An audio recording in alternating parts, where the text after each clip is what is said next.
Hello my dear students, this is Swati Chawla. Welcome to my series for CBSE Class 12 Computer Science with Python.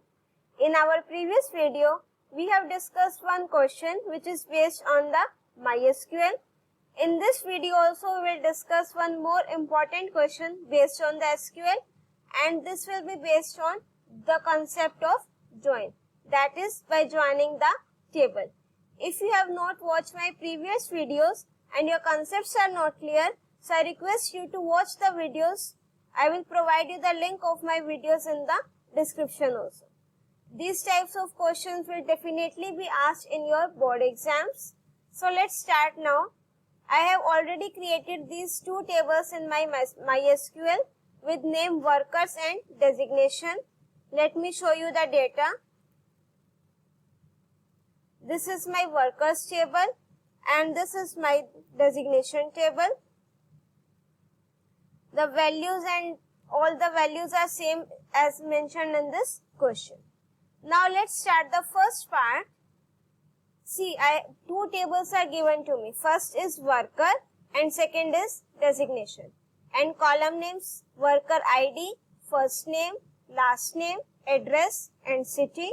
And in designation we are having worker ID, salary, benefits and designation.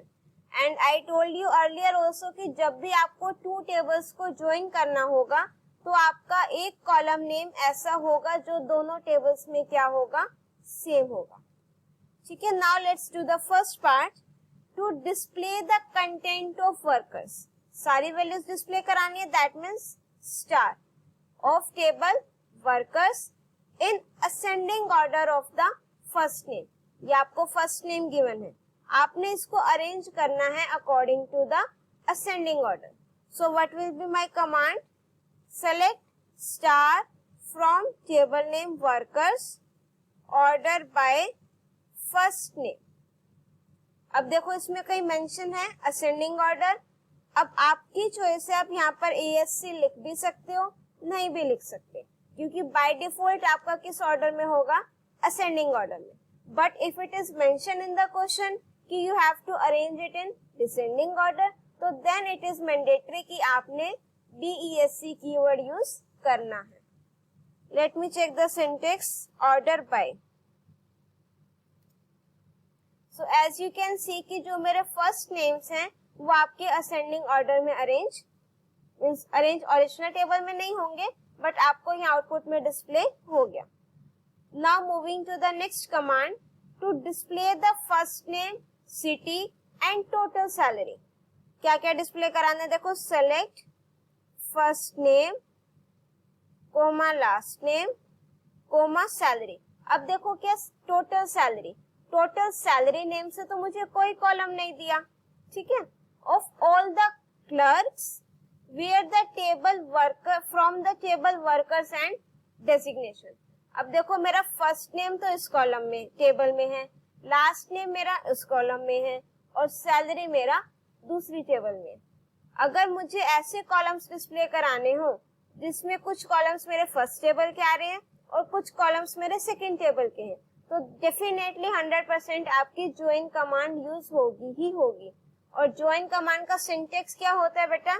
Select, उसके बाद आपने जो columns display कराने हैं वो लिखेंगे, from name of both the tables, where. ये condition आपकी हमेशा आएगी कि जो कॉलम आपका दोनों टेबल में सेम है. ये हम क्यों लिखते हैं कि अगर मैं WID को यूज कर रही हूँ तो मैं किस टेबल के WID की बात कर रही हूँ. If I will write workers dot WID, that means I am talking about this column. If I will write designation dot WID, तो then that means I am talking about this table. और यहाँ पर क्या given है बेटा? of all the clerks, तो condition एक और आ जाएगी and designation equals to clerk. और एक चीज देखो कि जो आपको टोटल सैलरी है वो कैसे डिस्प्ले करानी है, where total salary equals to salary plus benefits. तो what I have to write? salary plus benefits. ठीक है. स्टेप बाय स्टेप क्वेश्चन करेंगे. To display the first name, city and total salary. अगर मैं यहाँ पर लिख दूं, चलो वो नेक्स्ट स्टेप में बताएंगे हम आपको. Of all clerks from both the tables, from workers, comma designation. ये मेरी दोनों टेबल्स हो गई. इसके बाद मेरी कौन सी कंडीशन लगेगी? where.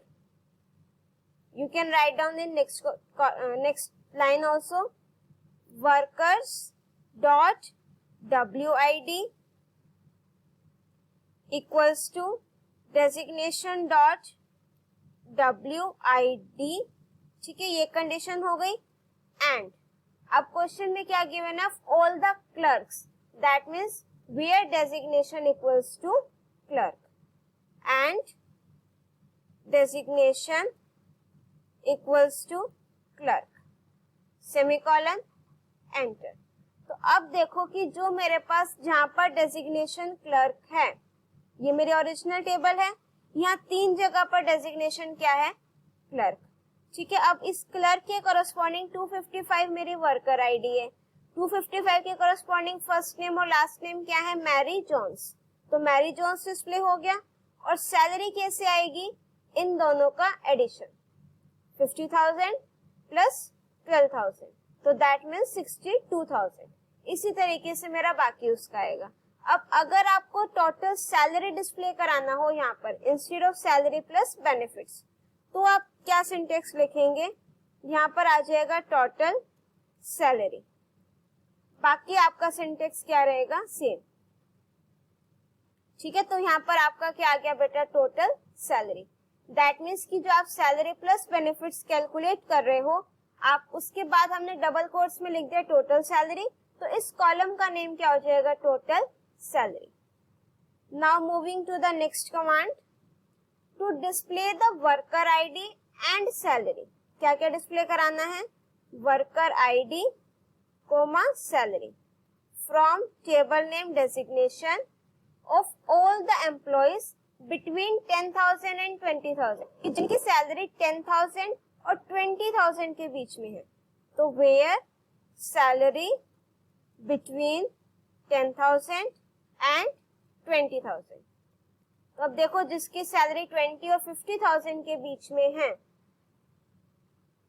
तो it is showing me empty set. That means आपकी टेबल में ऐसी कोई सैलरी नहीं है जो 10,000 और 20,000 की रेंज में हो. Let's check our table. अब देखो ये आपको सैलरी की वैल्यूज गिवन है. क्या इसमें कोई 10,000 और 20,000 की रेंज में वैल्यू है? नहीं. That's why it is showing the empty set. अब इसको कंडीशन को थोड़ा सा चेंज कर देते हैं. Now I am writing between 50,000 and 70,000. तो 50,000 और 70,000 के बीच में जो WID और सैलरी होगी वो डिस्प्ले होगी. Now let's move on to the next command. This we have done. Increase the benefits. Increase means plus. क्या ऐड करना है? आप क्या इंक्रीज करना है? बेनिफिट. जब भी आपको कोई टेबल में चेंजेस करने हो, so for that we are having update command. Increase the benefit of all the salesmen. सभी एम्प्लॉइज का नहीं करना है. जहां पर डेजिग्नेशन क्या है? सेल्समैन, सिर्फ उन्हीं का करना है. और कितना परसेंट इंक्रीज करना है? 10%. Let me show you the designation table first. Select star from designation. अब देखो अपडेट टेबल नेम सेट. जिस कॉलम में करना है, क्या इंक्रीज करना है हमने? बेनिफिट्स और salary. We have to increase the benefits. So here we have to write the benefits equals to benefits plus कितना परसेंट इंक्रीज करना है? 10%. तो benefits into 10 डिवाइड बाय 100 बेटा 0.10. तो इतना इंक्रीज हो जाएगा. Update table name set benefits equals to benefits plus benefits into 0.1. अगर मैं एंटर प्रेस कर दूंगी तो सभी वर्कर्स का हो जाएगा, बट मुझे सिर्फ किसका करना है? But I have to update only for the salesman. तो my condition will be where designation equals to salesman. कि जिनका डेजिग्नेशन सेल्समैन है उसकी जो बेनिफिट्स है वो 10% क्या हो जाए, इंक्रीज। ठीक है, 7500 अगर आप टेबल चेक करोगे तो ये आपके 7500 से 10% इंक्रीज होकर 8250। Now let's move on to the next command. To display the minimum salary of employees of each designation, that means आपको हर एक डेजिग्नेशन की मिनिमम सैलरी बतानी है। ठीक है, डेजिग्नेशन मीन्स मैनेजर, अगर मेरे पास 3 वर्कर्स है मैनेजर, तो उसमें से मिनिमम सैलरी किसकी है, इसमें आपकी कौन सी कमांड यूज होएगी बेटा, ग्रुप बाय। ठीक है, और उसकी आइडेंटिफिकेशन क्या रहती है, इन 90% cases, I am not saying कि ऑलवेज, इन 90% केसेस जब आपकी ऐसे वर्ड्स आ जाए ईच डेजिग्नेशन, डेजिग्नेशन वाइज, तो आपकी ग्रुप बाय कमांड यूज होगी। और अब आपको सिंटेक्स जो कमांड पूछी गई है क्वेरी, उसको देखकर ही पता लग रहा है मैनेजर की काफी सारी वैल्यूज हैं, तो दैट मीन्स क्या होएगी बेटा, ग्रुपिंग। और सिंटेक्स क्या रहेगा, सेलेक्ट डेजिग्नेशन कोमा, अब मिनिमम सैलरी, तो कौन सा फंक्शन यूज होगा, मिन salary from table name group by, किस कॉलम की ग्रुपिंग करनी है, डेजिग्नेशन। ठीक है, अब जब भी ग्रुप बाय का सिंटेक्स है ये ध्यान रखो, जिस कॉलम की ग्रुपिंग करोगे वो कॉलम का नेम आएगा, इसके साथ में आपका एग्रीगेट फंक्शन आएगा। अगर वो कहे कि डेजिग्नेशन काउंट करो, मैनेजर कितने हैं, क्लर्क कितने हैं, so for that count function, sum करना होगा तो सम फंक्शन, अब मिनिमम सैलरी फाइंड आउट करनी है तो मिन फंक्शन। अब देखो मैनेजर में मेरे पास 3 एम्प्लॉइज हैं, 75,000, 70,000, 75,000, तो मिनिमम सैलरी कितनी आ गई, 75,000। सिमिलरली विद क्लर्क मिनिमम कितनी है, 40,000, इस तरीके से। Now next command, to display the minimum salary of managers and clerk. अभी तो हमने क्या करा, सभी डेजिग्नेशन की मिनिमम सैलरी को डिस्प्ले करा दिया। अब अगर मुझे ग्रुप बाय के आंसर पर कंडीशन लगानी हो, so for that we are having clause, तो मुझे सिर्फ क्या करना है यहाँ पर, हैविंग डेजिग्नेशन इन, यहाँ पर मैं लिस्ट लिख दूंगी किस किस का दिखाना है, मैनेजर कोमा क्लर्क, कि जहां जहां पर आपकी जो डेजिग्नेशन है वो मैनेजर और क्लर्क है, उसके आपकी मिनिमम सैलरी वो शो करेगा। ये चीज ध्यान रखना, अगर मुझे ग्रुप बाय वाले कमांड पर कंडीशन लगानी है तो आपका हैविंग क्लोज यूज होगा। नेक्स्ट, इसमें आपको आउटपुट फाइंड आउट करना है। सेलेक्ट फर्स्ट नेम और सैलरी, फर्स्ट नेम और सैलरी लिख लोगे, फ्रॉम दोनों टेबल की नेम्स लिख लिए, दैट मीन्स फर्स्ट नेम आपका एक टेबल में है और सैलरी आपका दूसरी टेबल में है।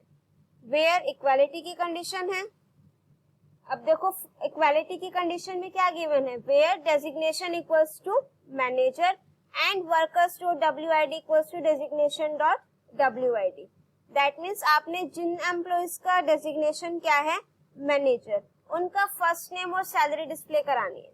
तो हम यहाँ से चेक करेंगे, पहले ये चीज चेक करो, 102 102, अब डेजिग्नेशन क्या है, मैनेजर, तो क्या क्या डिस्प्ले कराना है, फर्स्ट नेम और सैलरी, दैट मीन्स सैम, और सैलरी कितनी है, 75,000।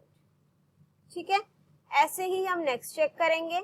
अब देखो 105, ये 105 डेजिग्नेशन डायरेक्टर है तो ये एग्जीक्यूट नहीं होगा। नेक्स्ट ये चेक करते हैं, डेजिग्नेशन मैनेजर, सैलरी 70,000 और फर्स्ट नेम मनीला, तो आपका डिस्प्ले हो जाएगा मनीला 75,000। नेक्स्ट चेक करेंगे 210 जॉर्ज, 210 मैनेजर है डेजिग्नेशन और इसकी सैलरी कितनी है, 75,000, तो आपका क्या डिस्प्ले हो जाएगा, जॉर्ज 75,000। इसके आगे आपका कोई मैनेजर नहीं है, तो अगर आपकी ये वाली कंडीशन मैच भी कर रही है तो चेक करने की रिक्वायरमेंट नहीं है, क्योंकि डेजिग्नेशन वाली कंडीशन क्या हो रही है, false. So this will be your final answer. Next is select designation comma sum of salary from designation group by designation having count star greater than equals to 2। पहले हम करेंगे without having clause। Now see, इसको हम पहले करेंगे without having clause। ठीक है, command के आपकी select डेजिग्नेशन और सम सैलरी। मीन्स आपको सैलरी का सम करना है from designation table, group by designation. पहले हम डेजिग्नेशन की ग्रुपिंग करते हैं, सेलेक्ट डेजिग्नेशन, और यहाँ पर इंस्टेड ऑफ मिनिमम सैलरी मैं यहाँ पर क्या लिख रही हूँ, count salary, sorry count star, कि मैंने काउंट भी कर दिया और मिनिमम सैलरी भी बता दी। ठीक है, वैसे मिनिमम सैलरी की जरूरत नहीं है, सम सैलरी लिख देते हैं। ठीक है, और इस कंडीशन को हटा दो यहां से।